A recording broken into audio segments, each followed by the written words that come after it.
Bom dia.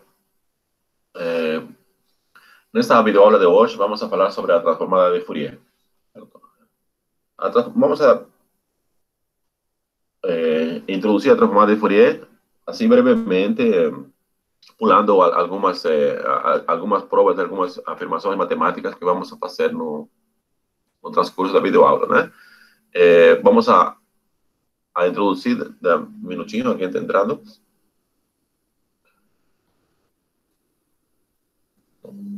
Vamos a introduzir da mesma forma que fizemos para o caso da série de Fourier, certo? E logo após, vamos a introduzi-lo, sendo que a transformada de Fourier é um caso particular de transformações integrais, né? Tal como a transformada de Laplace. Mas, por enquanto, então, vamos a introduzir a transformada de Fourier, como praticamente fizemos para o caso da série de Fourier. Bom, primeira coisa que nós temos que levar em consideração é a definição de função absolutamente integrável, que nós já... só um minutinho, alguém está entrando.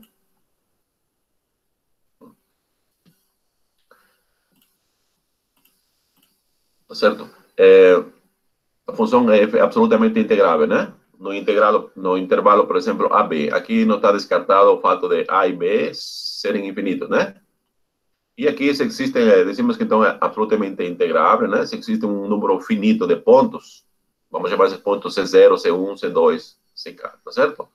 Tais que a função f é Riemann integrável em cada intervalo AB que não contém os pontos aí, pontos extremos que tá, tá?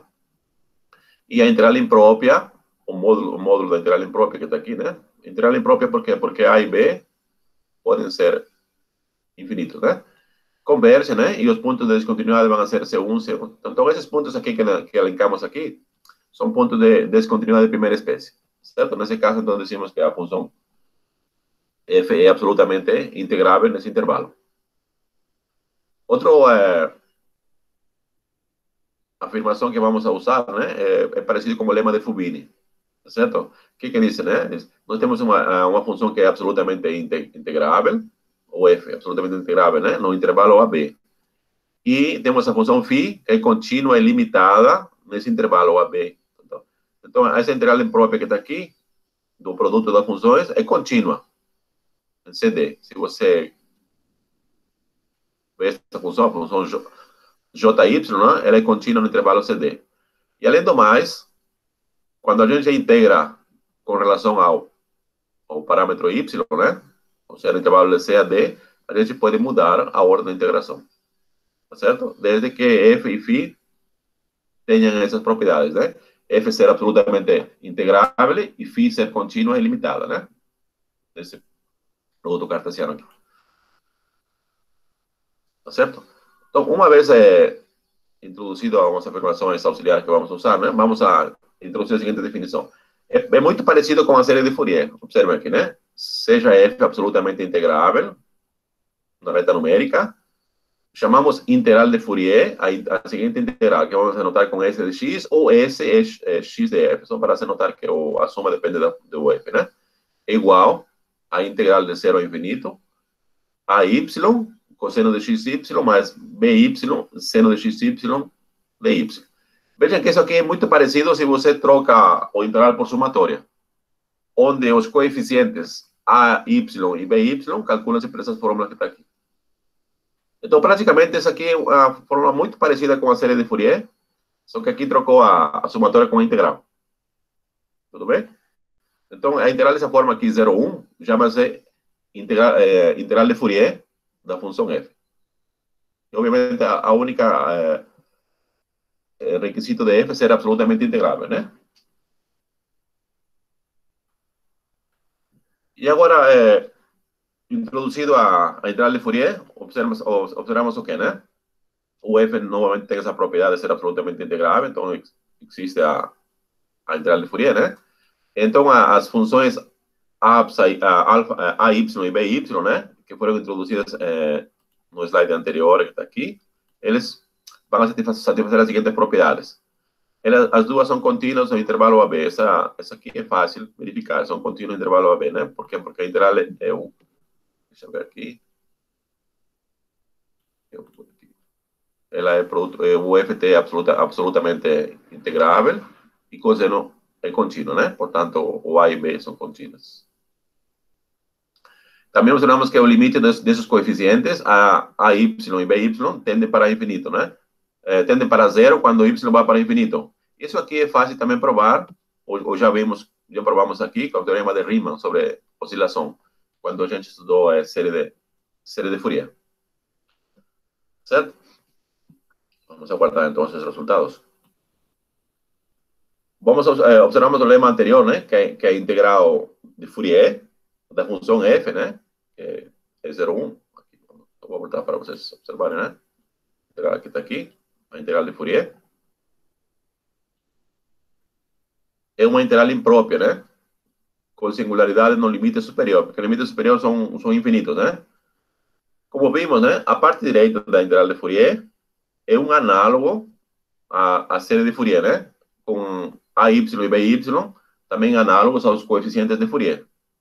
Então, nós podemos reescrever a integral de Fourier para a função f da seguinte forma.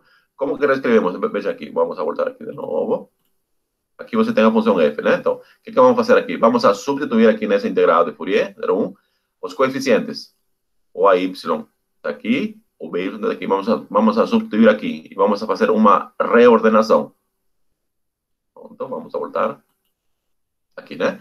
Reescrevemos aqui. Veja, aqui está o coeficiente.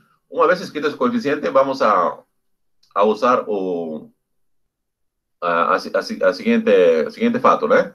Vamos a isolar a f de t, porque f de t é fator comum para os dois, né? E aqui nós temos esse desenvolvimento aqui que está em parênteses.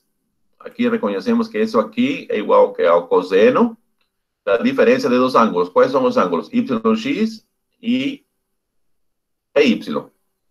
Portanto, quando a gente desenvolve, vamos a marcar aqui de amarelo, quando a gente desenvolve esse cosseno que está aqui, da diferença, né? Vai dar justamente o que está entre parênteses.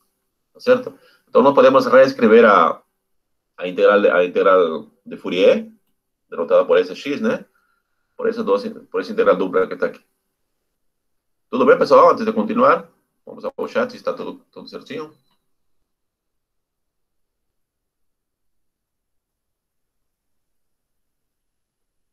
Tudo ok, né? Tá.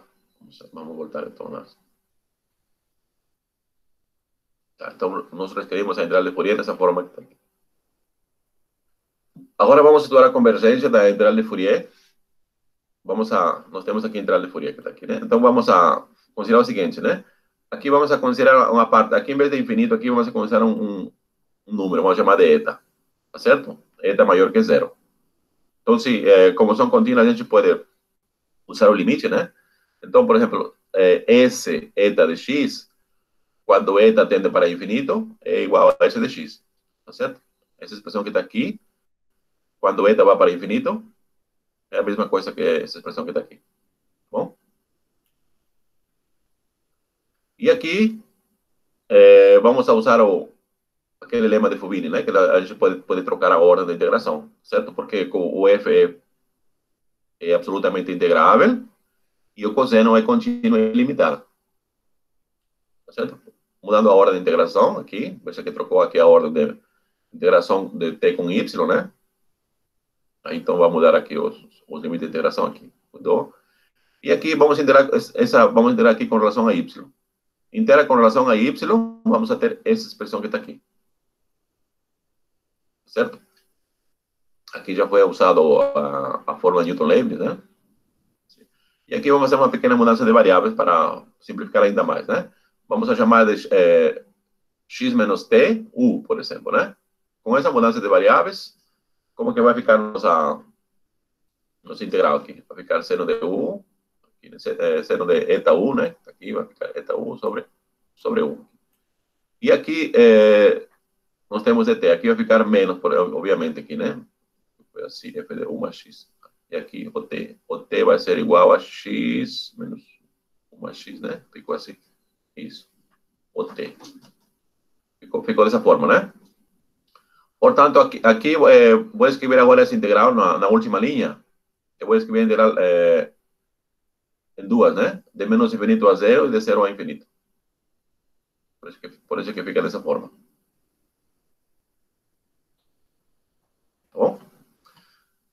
escrito assim, então, o que consideramos agora, então, né?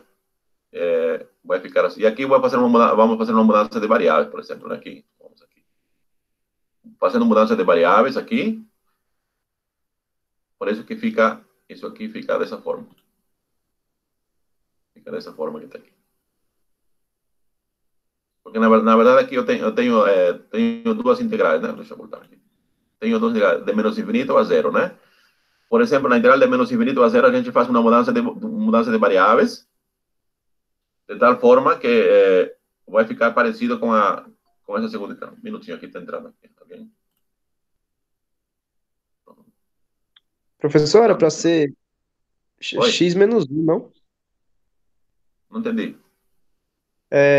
Era para ser x menos u, não? Porque o t, ele seria x menos u. Sim, é que aqui nessa fórmula que está aqui já mudou o sinal aqui. Quando a gente colocou o zero e zero e eta. Foi aqui. De fato, o du, na verdade que estamos aqui, né? O du vai ser igual a menos dt, né? O dt vai ser igual a menos du. Tá certo? Só que aqui, Aham. quando você usou a fórmula Newton-Lewis, né? Ali, aqui deu um negativo, por isso que mudou aqui. Menos com menos dá mais. Ah, sim, tá Se certo. você faz aqui a fórmula da Newton-Lewis. Tudo bem? Tudo bem. Então, vejam aqui, qual foi o próximo caso? Aqui, como eu trabalhando só com esse integral de menos infinito a zero, dessa função que está aqui, aqui fazendo uma mudança de variáveis. Qual a mudança de variáveis? Vou mostrar aqui. A mudança de variáveis foi, por exemplo, aqui, x mais t, aqui, né, que eu escrevi aqui. Aliás, x menos t foi aqui. Essa mudança de variáveis que está aqui. Então, as duas integrais vão ficar de zero a infinito. Por isso que vai ficar aqui, né? Fica dessa forma que está aqui. Então, nós transformamos a integral de Fourier, começamos aqui, né? A integral de Fourier, na verdade, aqui, dessa forma que está aqui, não é? E aqui vemos um caso particular, onde nós consideramos a integral aqui sem infinito, só com essa expressão que está aqui, com esse eta que está aqui, né? Certo? E essa aqui nós transformamos a essa integral que está aqui. Tudo bem? Então, por exemplo, aqui, então a integral de Fourier vai ser igual ao limite quando eta tende para infinito dessa expressão que está aqui. Veja que tem aqui um fator adicional, né? Quando você quer calcular a integral de zero a infinito, de seno, aqui dê um número positivo qualquer vezes t sobre t, essa integral aqui vai ser π meios. Independentemente de qualquer eta que você queira considerar. Pode ser 2, raiz quadrada de 2, raiz quadrada de 3, 1 milhão, 3 milhões. Que seja positivo, né? Essa integral que está aqui é a mesma integral que essa que está aqui. E o valor vai ser π meios. Tudo bem? Agora vamos lembrar uma pequena definição, né? Vamos chamar quase regular, né? Dizemos que o ponto x0 é quase regular da função f se existirem, veja aqui, os limites laterais, né?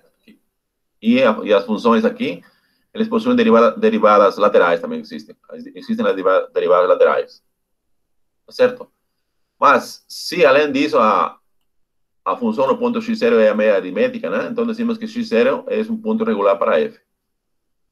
Então, é quase regular se existem os limites laterais, tá aqui, né? Então, é regular se temos esse por aqui, tá aqui. Então, veja, então, tal como foi feito no caso de séries de Fourier, vejam que temos o teorema de Dirichlet, não sei se lembra, né? Então, quando você tem uma função que satisfaz as condições de Dirichlet, quais eram essas condições, né? Que a função era absolutamente limitada, se era contínua, né? E se era contínua, então a série obtida, ela converge automaticamente. Se a função possui, por exemplo, num ponto, um ponto de descontinuidade de primeira espécie, então o que significa? Que a série de Fourier converge a média aritmética desses pontos de descontinuidade, não é?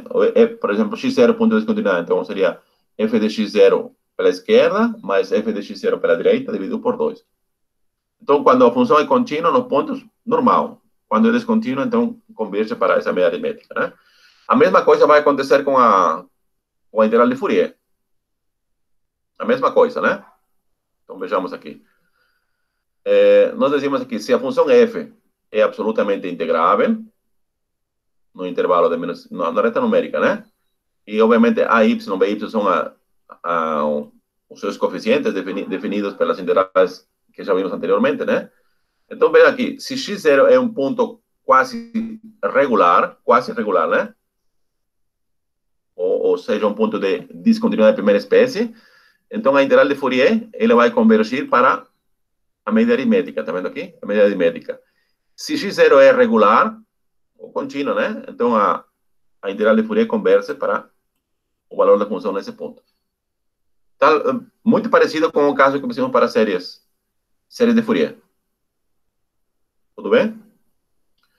Então, nós queremos provar o quê? Veja aqui. Então, para dizer isso aqui, vou voltar um pouquinho. Vou voltar um pouquinho. Então, veja aqui, né? Essa expressão que está aqui, decimos, essa aqui, a integral de Fourier, é quase a integral de Fourier, só que no lugar de infinito aqui eu coloquei eta. Então, a integral de Fourier vai ser igual ao limite de essa expressão que está aqui quando eta tende para infinito. Não é? Então, vamos voltar aqui ao teorema. A prova, né? Então, veja que tem esse aqui. Então, se eu faço esse eta que tenho lá em cima, né? Menos essa medida aritmética que está aqui, que de fato vai ser aquela integral que nós calculamos aqui, né? A ideia, então, é provar que esse integral tende a ir para zero. E, de fato, ele tende para zero, né? Como já vimos pelo teorema de Riemann, que a gente viu anteriormente. Tá certo? Porque se você pega essa função f de t sobre t, essa função é absolutamente integrável. E aqui, quando eta vai para infinito, nós temos que esse aqui vai para zero. Tá certo? Então, assim mostramos, então, que a integral de Fourier de uma função converge para essa medida aritmética quando x0 é quase regular. E converge para f de x0 quando é regular. Tá certo? Essa é uma das justificativas quando você encontra a integral de Fourier, né? Será que, de fato, ela vai convergir, né? Então, só converge nessas condições, né? Se a função é absolutamente integrável em toda a rede, então ela converge em todo ponto, tranquilo. Se não é, então tem que fazer a medida aritmética nesse ponto. Tudo certo? Tá. Bom, aqui mais uma pequena observação, né? Se a função, por exemplo, fosse complexa, né? Se a função complexa, ela tem duas partes, a parte real e a parte imaginária, né? Tá aqui. Tá certo? Então, a integral de Riemann, como seria, né? A integral de Riemann simplesmente é fácil. Você integra de a B aqui, seria a integral da parte inteira com a parte complexa. E, portanto, nós temos, essa desigualdade que está aqui. Essa aqui foi uma observação, né? Não faz parte da suma, mas o caso da função ser complexa. Tá certo? Então, agora sim vamos a definir uma definição que compete às integrais impróprias. Certo? Aqui tem um nome específico, né? Que a matemática usa, se chama valor principal. Esse BP significa valor principal, né? Então, por exemplo, tem a função f, definida na reta numérica, a valores reais, né? É Riemann integrável em qualquer intervalo finito, que está aqui, né? Quando o eta maior que zero, né? Então, decimos o quê, né? O valor principal da integral da reta numérica de f de x é igual ao limite quando n, eta, tende para infinito, da integral de menos eta até eta de f de x dx. Tá certo? Esse conheceu o valor principal. Isso aqui também, alguém de vocês pode dizer, mas isso aí não é a definição de integral imprópria. De fato, a integral própria, mas o nome seria valor principal, né? Que é conhecido, valor principal. Tudo certo, então? Vejamos, então, né? Então, agora vamos supor que a função f seja absolutamente integrável na reta numérica. E em cada ponto possui derivadas laterais. Então, pelo teorema 1, já sabemos aqui. Veja que essa expressão que estava aqui, a gente tinha notado com S de x. Mas como já temos aquelas propriedades de f, né? Se é absolutamente integrável, então ela converge para f de x. Se x é um ponto regular ali, né? Então ela converge para f de x. Se x não é um ponto regular, então ela vai convergir para a semissuma, né? F de x pela direita mais f de x pela esquerda dividido por 2. Tudo bem? Tá certo? Tá aqui isso aqui, né? E aqui vamos a fazer o quê? Veja que a primeira integral é com relação a y, né? Essa aqui, essa integral que está aqui, quando vai entrar aqui, é com relação a y. E o cosseno é uma função par. Então, aqui usamos a propriedade, né? Lembra da propriedade par? Se uma função par, né? Se uma função par é integrada ao longo de um integral simétrico com relação à origem, né? Ela é igual a quê? Duas vezes a integral de 0 até a, por exemplo, né? De f de x. A mesma coisa vamos fazer aqui. Então, aqui vamos aumentar aqui essa integral de menos infinito até infinito e vamos a dividir por 2, tal como está aqui, certo? Isso pelo fato da função cosseno ser par. E vejam aqui, né? Se eu colocasse aqui no lugar de cosseno, aqui, eu colocasse seno de y, obviamente a integral vai ser igual a 0. Tá certo? Vai ser igual a 0 porque a integral de uma função ímpar ao longo de um intervalo simétrico com relação à origem dá 0, né? Tudo certo? Então, esse aqui também está bem justificado. Esse aqui. Agora, vamos fazer uma coisa, né? Eu tenho aqui essa função que tenho essa expressão para f aqui e tenho essa expressão aqui adicional aqui, tá certo? Então, vamos a multiplicar essa última igualdade aqui. Essa última igualdade que está aqui. Vamos a multiplicar por i sobre 2π. Por i sobre 2π, né? E vamos a somar. Obviamente, aqui tem f de x igual a essa expressão que está aqui, tá vendo? E aqui tem 0 igual a essa integral que está aqui. O que estamos fazendo? Vamos a multiplicar a segunda igualdade por i sobre 2π. Só que o lado esquerdo aqui é 0, né? Tá certo? Aqui vai ficar i sobre 2π. Agora somamos. F de x mais 0 vai dar f de x igual essa integral que está aqui mais essa integral que está aqui multiplicado por i sobre 2π. Tudo bem? E agora vamos a somar essa. Quando vamos a somar, vamos a ter o quê? 1 sobre 2π. Vejam que os dois zeros vão ter o fator comum, 1 sobre 2π, né? Só que a segunda integral vai estar multiplicado por i. Certo? Eu já fiz aqui rápido. Por i. Não, lembremos, cosseno de y xt mais i seno de y x vezes xt é igual a quê? A exponencial de i y, tal como está aqui. De i y x menos t. Essa aqui é a fórmula que está aqui, é a fórmula complexa da integral de Fourier. Tá certo? É a mesma que essa que está aqui. A outra é complexa. Tudo bem até aqui? Alguma dúvida? Deixa eu ver se tem alguma... Aqui tem alguma perguntinha aqui, né?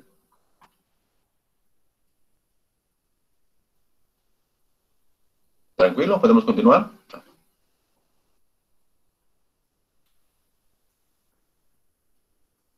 Por mim, Então, ok. oi? Oi? Por mim, ok. Tá, ok, né? Vamos supor que você seja a voz dos seus colegas. Tá, ok, vamos continuar. Então, vejam aqui, então, essa forma, digamos, uma forma complexa, né?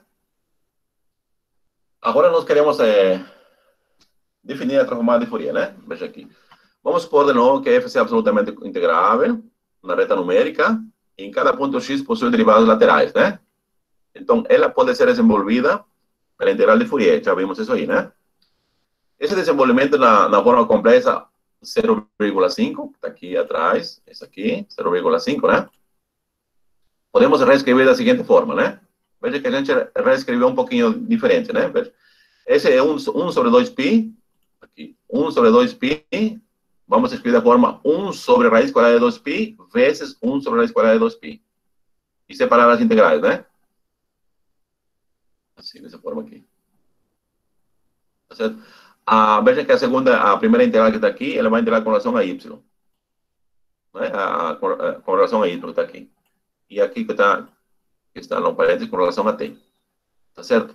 É uma forma diferente de escrever. Só que essa forma de escrever é bem prática e bem didática para definir a transformada de Fourier e a transformação inversa de Fourier. Tá bom? A parte direita dessa expressão 0,6, né, representa o resultado de duas transformações integrais em sequência. Tá certo? Bem interessante. Então, vamos aguardar esse 0,6 e vamos introduzir agora a transformada de Fourier e a transformada inversa de Fourier. Veja aqui, né?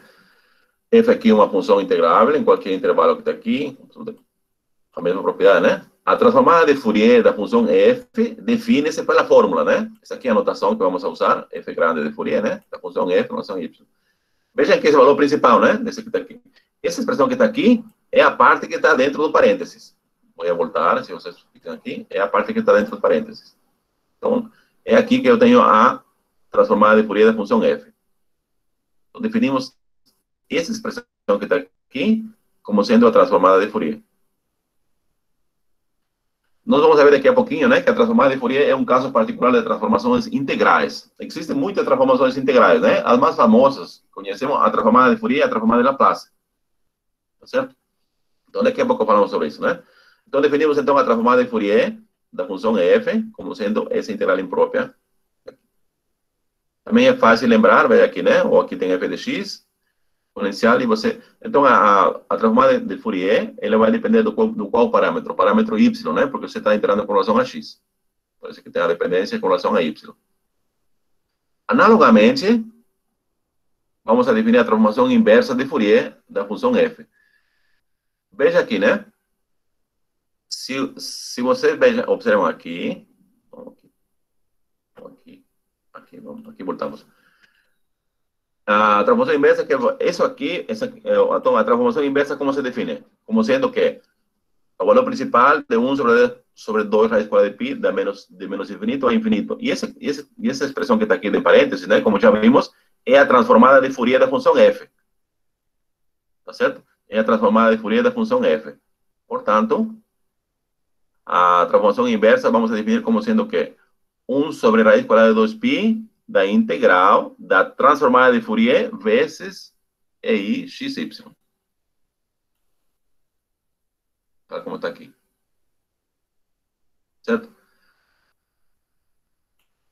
Então, vejam que praticamente é muito parecido calcular a transformação inversa de Fourier, né? A transformação inversa de Fourier, obviamente, aqui tem um tio, aqui é a transformação inversa, né? De Fourier. Tá certo? Aqui precisa colocar a transformação de Fourier aqui em vez de f. Eu troquei o f grande com o f pequena. Tá bom? Tá, eu troquei o f grande por f pequena. Então, introduziu essas duas definições, né? A transformada de Fourier e a transformação inversa de Fourier. Vamos escrever algumas propriedades dela, né? Vejam o seguinte, né? Se a função f é absolutamente integrável na reta numérica, em cada ponto possui derivadas laterais à esquerda e à direita, então o que tem aqui? Quando você calcula a transformação inversa da transformação de Fourier, o resultado vai ser a função f. Quando você calcula a transformada de Fourier da função inversa, o resultado vai ser... Veja aqui que eles se comportam como a composta dessas duas funções com função identidade. Certo?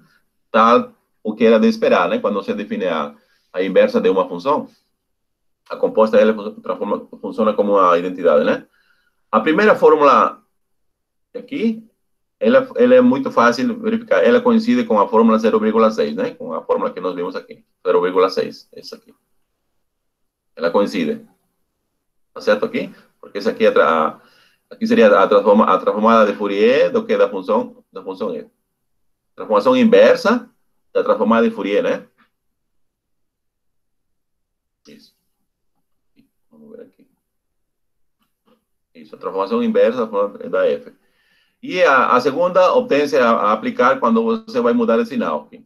Você aplicar a primeira, a função, troca f de x por f de menos x.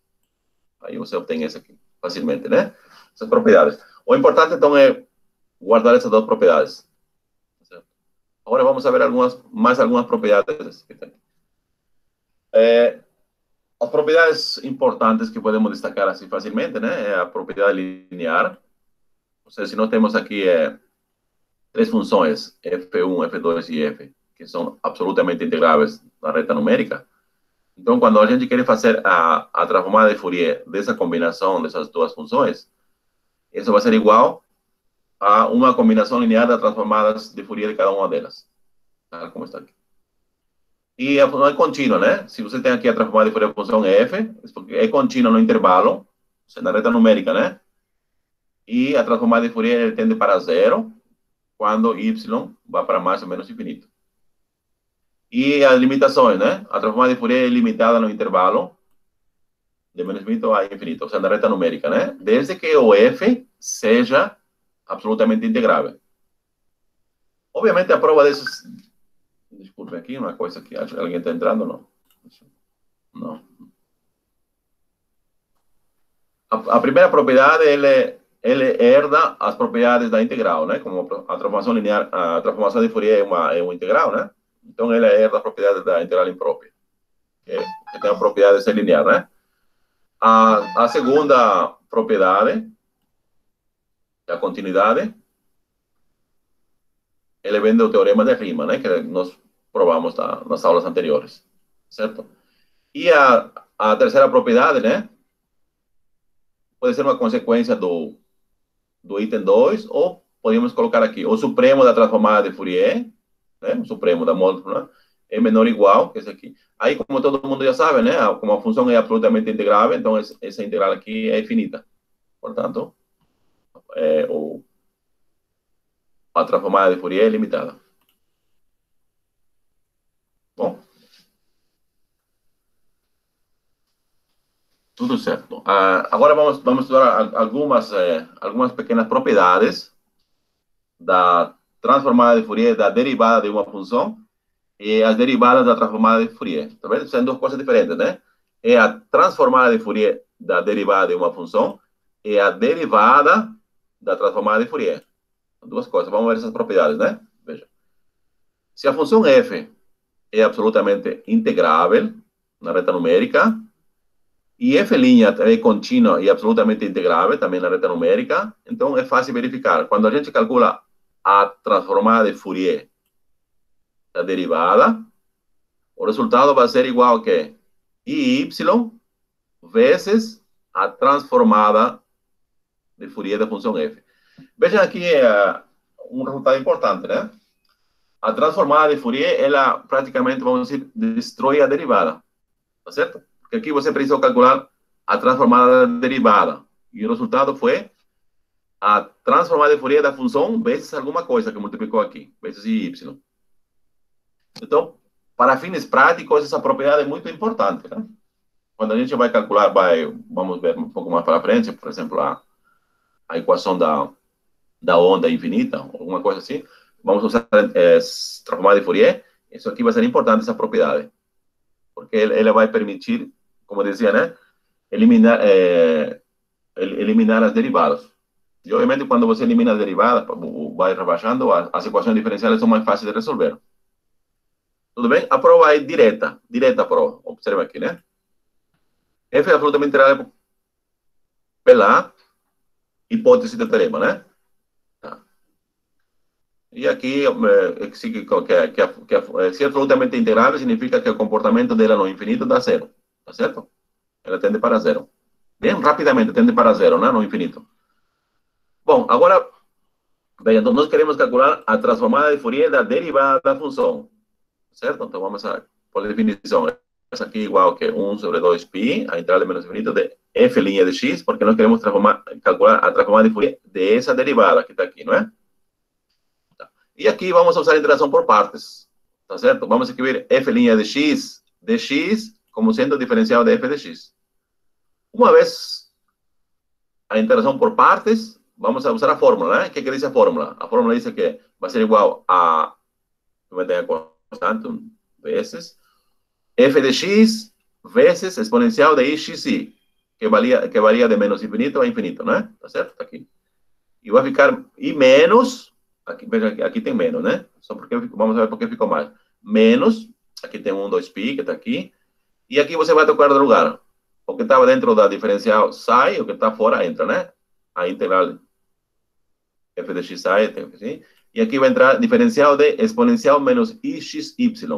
A diferencial de exponencial de menos y é a mesma função, vezes y. Tá certo? Mas aqui teria menos, né? Por isso que ficou menos com menos, dá mais. Por isso ficou mais y. Esse primeiro termo vai para zero. Por quê? Porque a função é absolutamente integrável e ela é igual a zero quando x vai para mais ou menos infinito. Certo? Então, esse termo que está aqui vai sumir. Vai ficar aqui. E aqui, se você coloca em evidência i y, vamos a ter o quê? I y e a transformada de Fourier da função f. Certo? Então, a transformada de Fourier da derivada da função é igual a i y vezes a transformada de Fourier da função f. Veja que desapareceu a derivada, né? Então, a transformada de Fourier tem essa propriedade de sumir com as derivadas. Obviamente, uma propriedade maior. O que acontece se, por exemplo, nós queremos encontrar a transformada de Fourier da derivada enésima de uma função, por exemplo? Esse é um corolário desse teorema, como vamos ver a seguir. Tá certo? Se f é absolutamente integrável, juntamente com suas derivadas, até de ordem n, inclusive, né? Então, veja aqui. A derivada, quero encontrar o que? A transformada de Fourier da derivada enésima da função f. Tá certo? Isso aqui vai ser igual ao quê? Agora vai ser fácil, vai ser igual a y elevado a n vezes a transformada de Fourier da função f. Tá certo? Esse aqui é um caso particular. Aliás, esse aqui é um corolário do teorema anterior. Então, como você prova isso aqui? Quando você vai integrar por partes n vezes, até ir baixando as derivadas. Tá certo? E o resultado vai ser isso aqui. Uma coisa que é importante saber, né? Se a função f é integrável, que está aqui, e também é integrável n vezes, significa que o limite da função e suas respectivas derivadas no infinito tende para zero. Ou seja, né? O limite da derivada de f, quando x tende para infinito, vai a zero. O limite da segunda derivada, quando x tende para infinito, vai para zero. Certo? Tanto a função como suas derivadas tendem para zero. E aqui o terceiro caso também é muito fácil observar, né? Se aqui tem aqui sigue do 0 a 10, né? Se você quer evaluar, por exemplo, a norma, olha o módulo de transformada de Fourier, esse aqui vai ser igual a m sobre módulo de y igual a n, né? Onde o m é o supremo da transformada de Fourier da enésima derivada.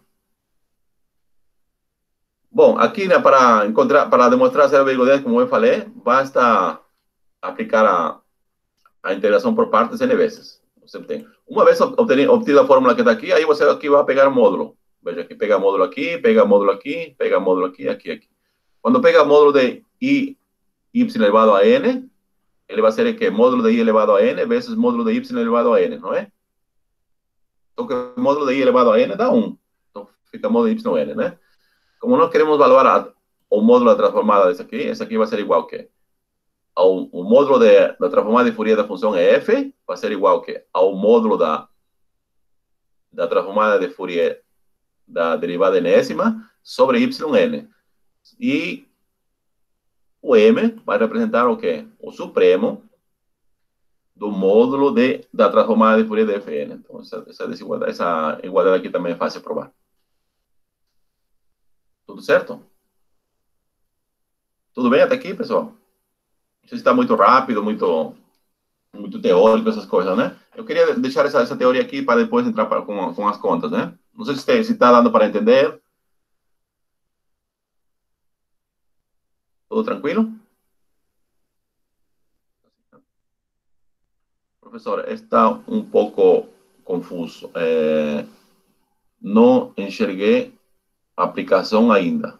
Não, aplicação ainda não tem. Nós estamos ainda na parte teórica. Veja que estamos trabalhando só com a definição. A gente introduziu a definição de transformada de Fourier, introduziu a definição de transformada inversa de Fourier, e trabalhando com a definição, nós provamos algumas propriedades, né? Propriedade linear, que é muito fácil de provar, porque a transformada de Fourier é uma integral imprópria, é linear, é contínua, também chega da definição, e é limitada. E agora a outra propriedade. Tá certo. O senhor vai resolver alguns. Isso, vou sim. Bom, como eu falei, isso aqui é Jonathan, né? É bom o aluno de física, tanto como matemática, tenha ao menos uma pequena base para dizer de onde que saiu a integral, porque geralmente a maioria de aulas que se dá transformada de Fourier chega. A transformada de Fourier é a seguinte integral. Então, vamos calcular a integral de Fourier, né? E calcula. Mas aqui a gente está dando a noção de onde que surgiu, através de uma integral chamada de Fourier, né? Aí, a definição. A partir dali, estamos dando essas propriedades. Essas propriedades que estamos dizendo, eles vão ser muito importantes mais para frente, quando vamos resolver problemas mais concretos.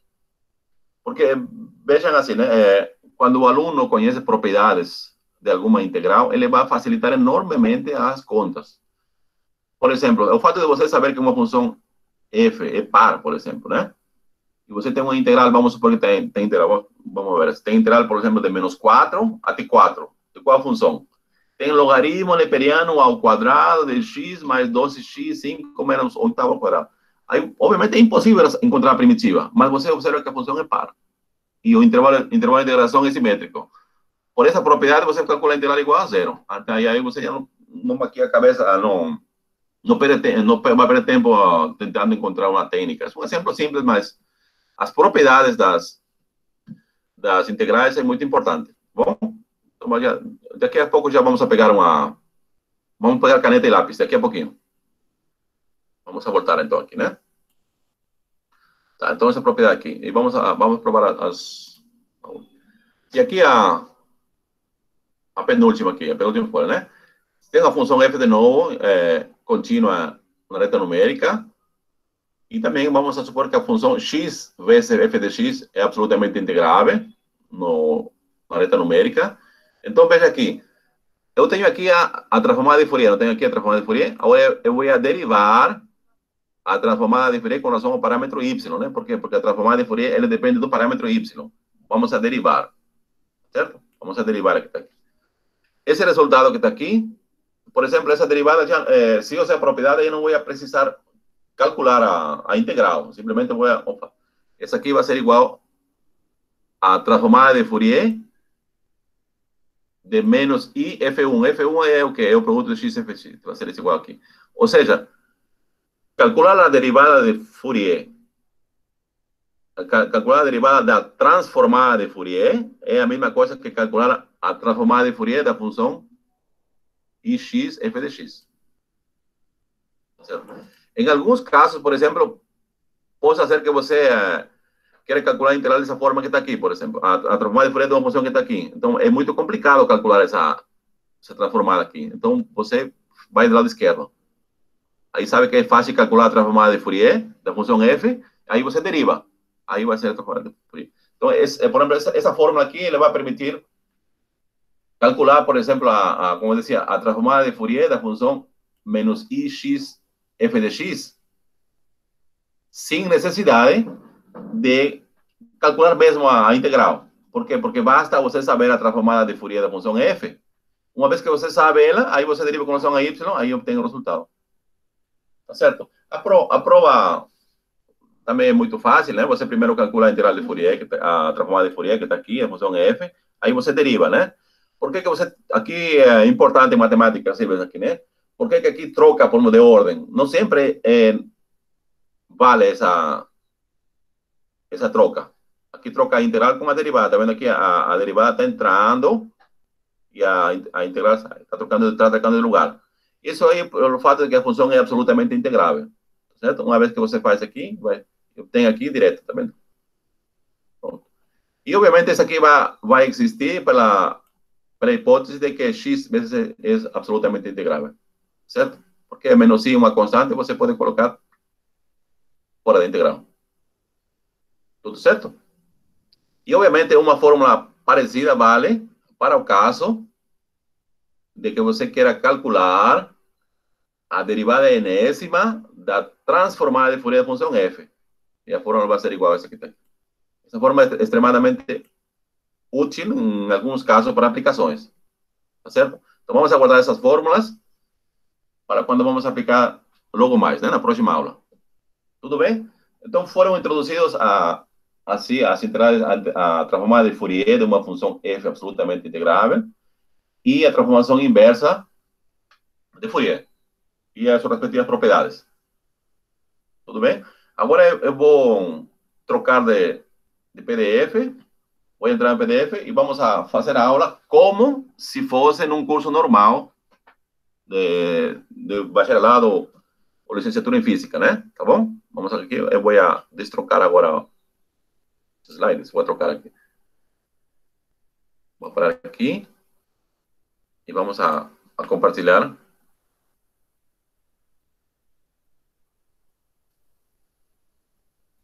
Deixa eu ver aqui. Não é esse aí, não. Deixa eu ver aqui. Um minutinho só. Aqui. Tá, então vamos lá. Vamos a...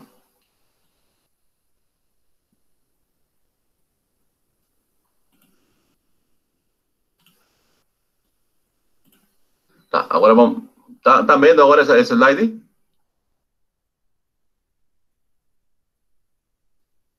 Dá para ver agora esse slide?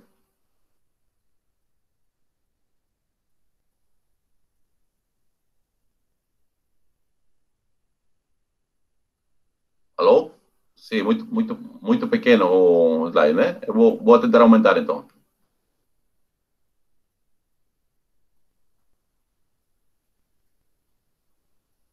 Muito pequeno esse. Bom, o problema é que se eu aumento, ele já sai do...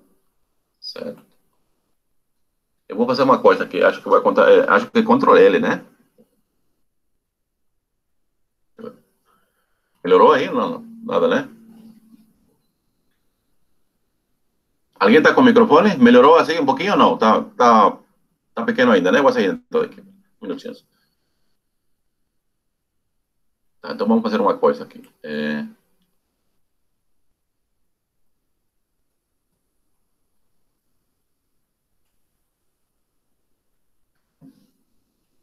Tô com um probleminha para agrandar, né, velho? Que não ficou grande. Agora tá ok, professor. Tá ok, né? Perfeito já. Muito bom, tá. Veja aqui, agora vamos a introduzir a transformada de Fourier de uma função absolutamente integrável como um caso particular de uma transformação integral. Como eu dizia, existem muitas transformações integrais, né? Entre elas, as mais famosas, né? Que vocês já escutaram, conhecem, né? É a transformada de Fourier e a transformada de Laplace. Então, vejamos aqui, né? Vamos a descer um pouquinho. Vamos a introduzir a primeira definição, né? Vamos supor que a função f, definida no intervalo AB, tá certo? Esse A e B, eles podem ser em particular mais ou menos infinito, né? Um pode ser zero, outro pode ser infinito, ou os dois podem ser infinitos, tá certo? Como vamos a ver nos casos aqui. A transformação integral, veja aqui, a transformação integral da função f define-se por, né? Eu tenho uma função aqui que tem certas propriedades. Então, eu vou definir assim, a transformação integral de uma função f, vou definir como sendo que a integral de a a b, aqui tem uma função que depende de dois parâmetros, alfa e x, né, k, né? Esse aqui você vai chamar o núcleo da transformação, vezes f de x dx. Obviamente, é o núcleo e os intervalos de interação que eles vão a mudar de tal forma para você escolher a transformação integral que você quer. Por exemplo, na transformação transformada de Laplace, por exemplo, o A é zero, o B é infinito, e o K é igual a exponencial menos I alfa, por exemplo, menos I alfa x. E aí f de x. A na integral de Fourier vai ser diferente, mas por enquanto estamos aqui definindo uma transformação integral de uma função f, né? Então, define dessa forma que está aqui. Veja, como estamos integrando com relação a x, então essa integral aqui vai depender de alfa. Por isso aqui estamos denotando, essa integral vai depender de alfa. Tá certo? Esse k que decimos aqui, né? É uma função fixa para a função f dada. Tá certo? Dá uma função, tem o k é fixo. E esse chama-se núcleo de transformação. Obviamente, se o núcleo toma valores complexos, então a transformada integral, a transformação integral aqui, também vai ser uma função complexa de alfa. Tá certo? Vamos a descer um pouquinho. Assim, por exemplo, para a existência da integral da função de transformação f, deve ser importante algumas condições no núcleo, né? E no intervalo AB. Vamos a definir, então, a transformada de Fourier. como um caso particular das transformações integrais, tá certo? Primeiro aqui definimos, de novo, mais uma vez, né? Uma função absolutamente integrável, ou seja, na reta numérica, né? Aqui integra de menos infinito a infinito um módulo. E o resultado tem que ser um número limitado, certo? Entende-se como esse que está aqui. O valor principal, como já vimos, né? Tudo certo? Tem outra propriedade mais. Se além disso, a função f é contínua e possui derivadas contínuas em todo o ponto x, então, exceto um número finito de pontos de descontinuidade de primeira espécie, né? Onde f e suas derivadas são descontínuas, né? Nesses pontos de descontinuidade existem os limites laterais, tanto para f como para f', né? Tá vendo? Existem, como eu falei para você. Então, a transformação, por exemplo, se x0 é um ponto de descontinuidade de primeira espécie, então significa que a transformação integral vai convergir para esse camarada cá, para semissuma, esses dois. Tanto também como a derivada. E se a ponto irregular, ele é simplesmente igual à função f de x, né? Então, a transformada de Fourier de função define da seguinte forma. Veja que aqui o núcleo então, a transformação de Fourier é um caso particular da transformação integral, onde o núcleo, se você escolhe o núcleo, o kernel, né, dessa forma que está aqui, tem um vermelho, tem, dessa forma que está aqui, e o A igual a menos infinito e o B menos infinito, né? Então, decimos que essa sim seria a transformação de Fourier da função f de x. Eu poderia ter começado assim, a definição, mas aí fica muito no ar, né? Por que é assim? Por que surgiu? Então, por isso que eu considerei importante, ao menos dizer que a transformação de Fourier, ele se introduz de um modo análogo à série de Fourier. E as justificativas foram aquelas que a gente apresentou nos slides anteriores. Tudo bom, Jonathan?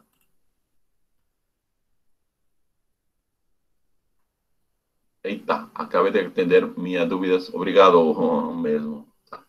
Tudo bem, né? Valeu, professor. Agora sim, vamos a começar agora, vamos à obra, né? As contas. Tá certo? Então, introduzido a transformada de Fourier dessa forma que está aqui. Vejam que agora vou notar a transformada de Fourier da função f pequena com f grande de alfa. Veja que quando a gente introduziu a teoria, o alfa para nós era o y. Lembra? O y, não? Aqui vai ser o alfa. Bom, aqui tem uma coisa que fala, né? Essa exponencial I alfa de x que está aqui, né? Ela, pela forma de Euler, está aqui. Aí vocês podem... A vezes, em muitos casos, é mais fácil você desenvolver usando a forma de Euler para calcular a integral, ou muitas vezes assim mesmo. Tá certo? E, analogamente, vamos a definir também a transformada inversa de Fourier, né? Se a função f, de novo, é absolutamente integrável em toda a reta numérica, e suave por partes. A palavra suave eu já expliquei, acho, quando a gente deu curva, né? Suave, também significa de classe C1, por partes, né? Em cada intervalo da reta numérica, então, existe a transformação inversa de Fourier da função f, veja que a transformação inversa é a mesma função que está aqui, tá vendo? Que se nota f de menos 1. E como se calcula? Praticamente quase tem a mesma cara, né? Só que você vai trocar o f por a transformada de Fourier, que está aqui, né? E aqui, no lugar de menos, você vai colocar mais. E troca o sinal. Certo? Parecido. Obviamente, calcular a transformação inversa vai ser muito mais complicado, né? Porque aqui vai... Mas em alguns casos ele facilita. Depende do exemplo. Tá certo? Então, já definimos a transformada de Fourier da função f e a transformada inversa da função. Então, vamos continuando aqui, né? Aqui tem um significado aqui na física que vocês devem usar bastante, né? O significado físico da função f de a, ele chama-se a física característica espectral da função f. Eu acho que espectral é por causa das ondas, né? Ele mide o tamanho das ondas, alguma coisa assim. Vocês que vão estudar com mais...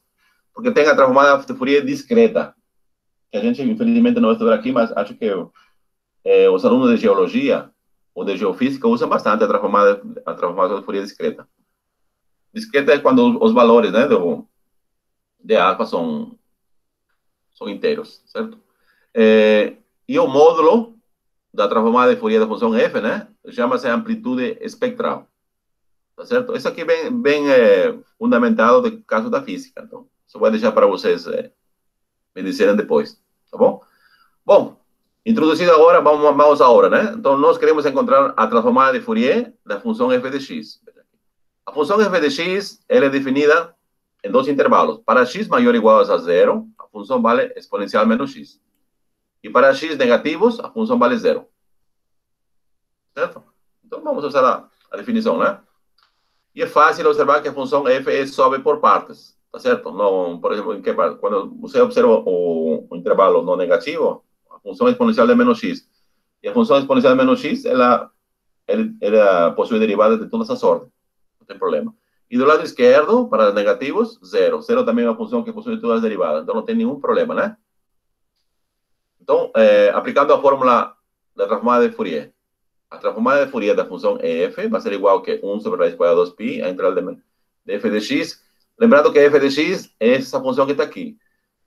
Só que aqui você vai dividir menos infinito até infinito. Seria de menos infinito a zero e de zero a infinito. Mas de menos infinito a zero a função é nula. Então, portanto, só vai considerar a função aqui foi zero. Aqui é zero. Aqui. No lugar desse menos infinito aqui, considerem zero, né? Por quê? Porque só vale para quando x igual a zero, tá certo? Aqui é zero, aqui também é zero. Aqui eu corrigi, aqui coloquei zero, tá vendo aqui? Tá certo? Aqui vocês têm aqui o produto, produto de potência de bases iguais, né? Vocês vão escrever a mesma base, que é o E, e aqui vão somar os expoentes. Que por acaso vai ser menos x, menos y, x. Coloquem em evidência menos x, tá certo? Como está aqui, menos, e o x para fora aqui. E encontrar a primitiva dessa função é muito fácil. A primitiva dela é a própria função, está aqui, divide pelo expoente. Expoente é quanto? Menos 1, menos de 1 mais i alfa, está aqui. E aqui o menos está aqui. E aqui integra de 0 a infinito, tá certo? De 0 a infinito. Aqui é uma coisa que a gente vai saber, né? Veja que quem está indo para 0, aliás, quem está indo para infinito é o x, né? Tá certo? É o x, que é exponencial isso. Esse limite que está aqui, vamos explicar um pouquinho. Eu não sei se vou para a lousa ou vou tentar explicar aqui com palavras. Veja que essa expressão exponencial menos de quê? 1 mais i alfa x, essa aqui é a mesma coisa que dizer exponencial de menos x vezes exponencial de menos i alfa x, tá certo? Mas exponencial de menos i alfa x, usando a forma de Euler, então essa expressão vai ficar assim. Exponencial de menos i x, que multiplica todo com cosseno de alfa x, e menos i seno de alfa x, tá certo? Todo isso multiplica com o exponencial de menos x. Quando a gente calcula o limite, quando x tende para infinito, veja aqui, exponencial de menos x, ele tende para zero, concorda? Quando x vai para mais infinito. Mas o cosseno e o seno, eles não existem quando x vai para infinito. No entanto, elas são limitadas. As duas são limitadas. Existe um resultado de matemática que diz aqui, né? O limite de um produto de duas funções, né? Quando x tende para alguma coisa, por exemplo, né? Se uma é infinitesimal e a outra é limitada, então significa que o limite é igual a zero. Função infinitesimal significa que o limite vai para zero. Por isso que fala que essa função exponencial que está aqui, quando o x tende para infinito, ele tende para zero. E quando x tende quando x igual a zero, a função vale 1. Ficou menos. Aí ficou menos 1 sobre 1 mais i alfa. Como aqui tem um menos, depois ficou mais. Ficou esse resultado. Certo? Então, 1 sobre raiz quadrada de 2π vezes 1 mais i alfa é a transformada de Fourier da função f de x. Professor, Oi. eu não entendi muito bem, porque o porquê da zero eu entendi. Da zero onde? Mas no limite do Quando x tende exponencial para de infinito? menos. Para infinito. Isso. Tá. Não, tá, entendi agora. Tudo bem. E agora, quando x igual a zero, então vale 1 isso aqui. Sim, sim, sim. Só que aqui tinha menos, né? Menos, e com esse É, menos aqui pronto. ficou mais. Agora eu entendi, agora eu entendi. Tá bom? Tá bom. Então, encontrar a transformada de Fourier não é mais que saber integrar. Obviamente vai vai ser trabalhoso dependendo do tipo de função, né? Mas era isso aqui. Vamos a considerar mais um exemplo aqui. Agora nós queremos encontrar a transformada de Fourier da seguinte função. A função f de x é definida em três partes, né? Para módulo de x menor ou igual a 1, a função vale x meios. Para módulo de x maior que 1 e menor que 2, menor ou igual a 2, né? Vale 1 meio. E para módulo de x maior que 2, vale 0. Esse módulo de x maior que 2, como se entende? É x maior que 2 e é x menor que menos 2. Tá certo? Então, no intervalo que está fora de menos 2 a 2, a função vale 0. Então, nós temos que ver só nos intervalos onde a função é de menos 2 até 2. Tudo bem? Tá. A função dada, obviamente, é infinita, em todos os intervalos, né? E nula fora do intervalo de menos 2 a 2, como dizíamos agora, né? Agora, usando a fórmula de Fourier, é igual que a transformada de Fourier dessa função f de x é igual que aqui tem aqui, a fórmula, tá certo? Aqui. Agora vamos a trocar aqui, né? Aqui seria, então, a integral de menos 2 a 2 só, né? Por quê? Porque fora desse intervalo é zero, né? Aqui eu fiz um Ctrl+V, Ctrl+C do outro, mas aqui não é exponencial de menos x, não. Aqui, por enquanto, é f de x. Olha, aqui que eu acho que eu calculei errado aqui. Veja aqui, aqui não é exponencial de x aqui. Porque aqui, na verdade, o f, ou é, vamos aqui, o f, ou é x sobre 2, ou é 1 meio, dependendo do intervalo que você analisar, né? Não é exponencial de menos x. Exponencial de menos x, na verdade, foi no exemplo anterior. Tá certo? Então, vamos corrigir isso aqui. Aqui eu corrigi aqui, mas aqui foi um lapso. Tá certo? Aqui, por enquanto, vamos a manter f de x. Não é exponencial de menos x, é f de x, tá bom? Tá. Agora, vamos a dividir intervalo de menos 2 a 2 em três intervalos, para poder usar a definição da função. Tá vendo aqui a função aqui? De fato, no intervalo de menos 2 a menos 1, de menos 2 a menos 1, a função vale 1 meio. Tá vendo? Por isso tem aqui 1 meio. No intervalo de menos 1 a 1, a função vale x meios, aqui. Não é? Tá aqui. E no intervalo de 1 a 2, tá aqui, a função vale 1 meio. Tá certo? Então, veja, então, calcular a transformada de Fourier da função f, que está aqui, é a mesma coisa que calcular a integral de Fourier da função f1, f2 e f3, né? Então, aliás, essa integral que está aqui. O f1, ele que denota, f1 vai denotar essa integral que está aqui, f2, essa integral aqui, e f3, essa integral que está aqui. Todas as integrales são fáceis de fazer. Talvez a que dê mais trabalhinho seja que a segunda integral que vai ser interação por partes, né? Mas a gente vai ver como calculamos, tá bom? Veja aqui, vamos a calcular f de 1 e f de 2, f de 1 e f de 3, tá certo? Essa primeira com a segunda. Essa primeira com a segunda. São parecidos. Só que vamos a trocar, na primeira integral, vamos a trocar x por menos x. Tá certo? Aqui tem a primeira e aqui tem a segunda. A terceira, aliás. Certo? Para calcular a primeira com a terceira. Calculando aqui, fazendo essa mudança de variáveis aqui na primeira integral. Vamos trocar x por menos x, fazendo x igual a menos x. O que você terá? Aqui vai ficar positivo, né? Esse expoente aqui vai ficar positivo. Aqui vai ficar d menos x, vai ficar negativo, né? Aqui vai ficar negativo, porque vai ser d menos x. Menos aqui.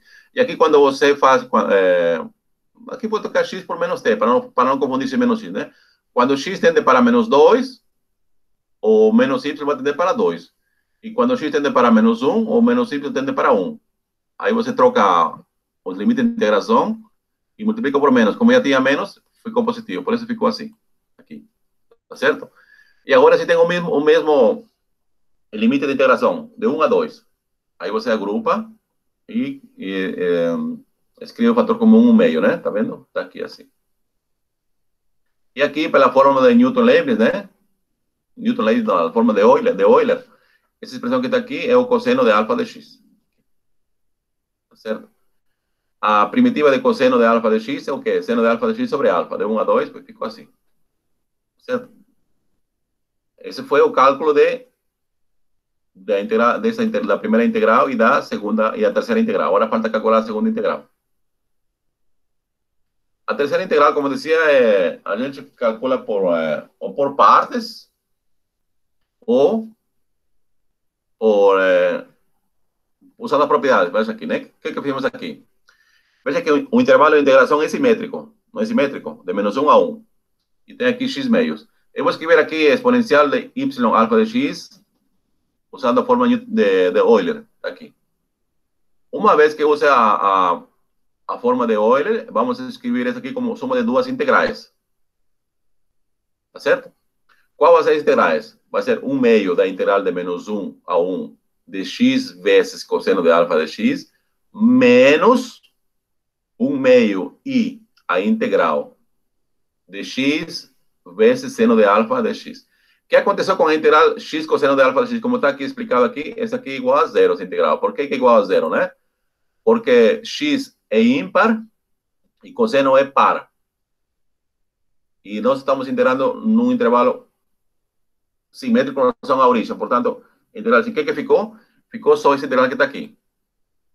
Mas x vezes seno de alfa de x é uma função par, porque x é ímpar e seno também é ímpar. Como é ímpar, a gente pode usar essa propriedade que está aqui. Está vendo aqui? Duas vezes de 0 a 1. Tudo bem? Então, veja que a segunda integral vai ser a mesma coisa que calcular isso que está aqui. Só que aqui estou esquecendo o i, isso aqui. Então, aqui seria que 2i, aqui vamos a usar por partes. Essa expressão que está aqui, f de 2, por partes. Tá certo?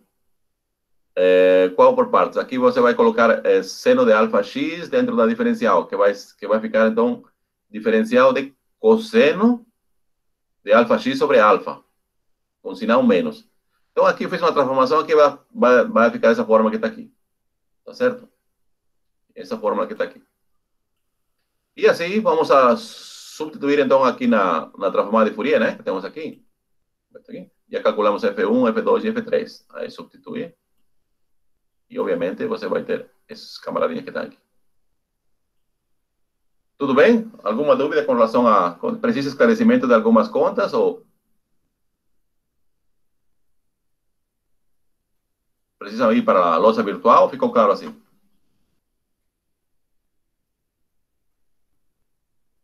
Assim, o Arthur aqui me está dando uma resposta aqui, né? Em sinais, isso mesmo. Em sinais se usa bastante a transformada de Fourier discreta. Se usa bastante isso aí, né? Então, provavelmente vocês alguém que vai fazer uma pós-graduação nessa área, né? Vai se deparar muito com a transformação de Fourier discreta. Tudo bem? Ok, vamos continuar então com nossos exemplos.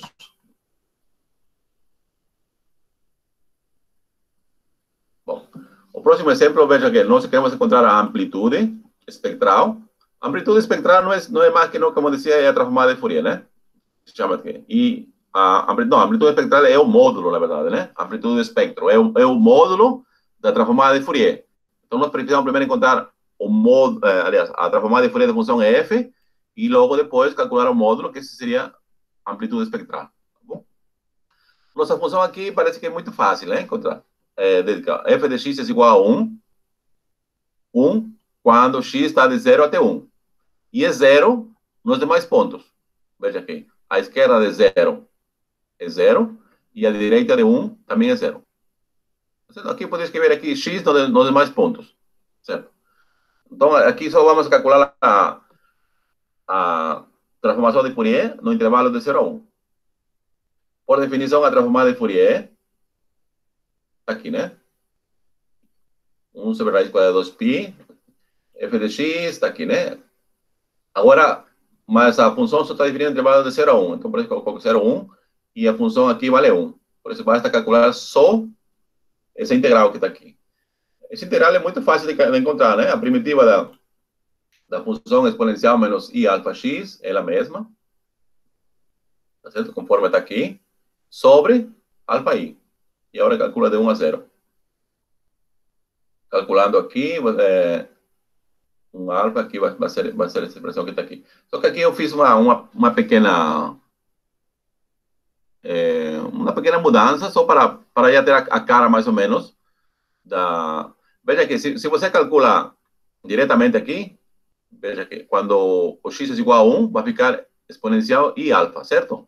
E menos 1, porque quando x é igual a 0, dá 0, menos 1, né? Então vai ficar essa função que está aqui, menos 1. O que eu fiz aqui, então?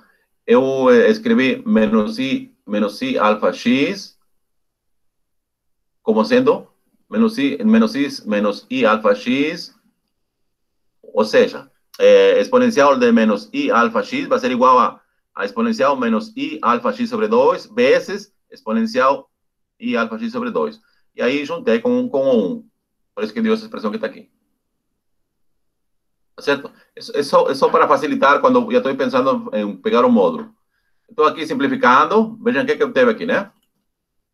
Aqui seria o quê? Raiz quadrada de 2 sobre π, 1 alfa, tá certo? E isso aqui, essa expressão que está aqui, por definição, é o que? O seno de A meios. Certo? Se vocês observam, ou veem pela forma de Newton-Leibniz, Newton-Leibniz não, Newton-Leibniz está na minha cabeça, né? De Euler. Veja que é essa fórmula de Euler, né? Exponencial de I alfa, por exemplo, é cosseno de alfa mais I seno de alfa. Exponencial de menos I alfa é igual a quê? Cosseno de alfa menos I alfa. Aí vocês isolam seno de alfa, né? Aí vocês vão obter essa fórmula. Por isso que essa fórmula que está aqui é seno de alfa e vezes esse exponencial que está aqui.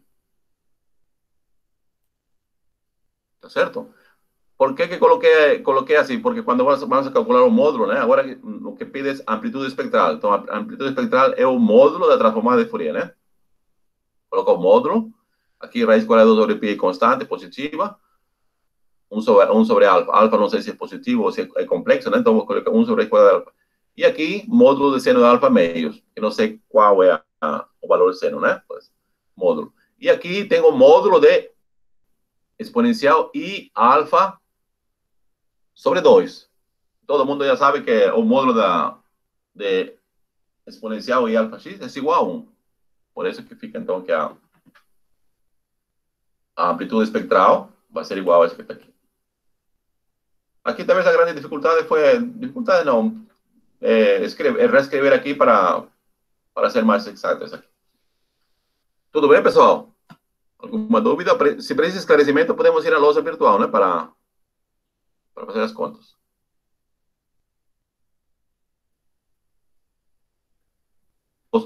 Vinícius Neves, o seno hiperbólico apareceria se a exponencial não tem i. Não tem o número imaginário i no exponencial. Se não tiver o número imaginário, não, né? Aí seria seno hiperbólico. Agora, como quando aparece no expoente o número imaginário i, aí são seno trigonométrico e cosseno trigonométrico. Se precisa esclarecimento, você pode fazer na lousa virtual. Aí depende de vocês, né?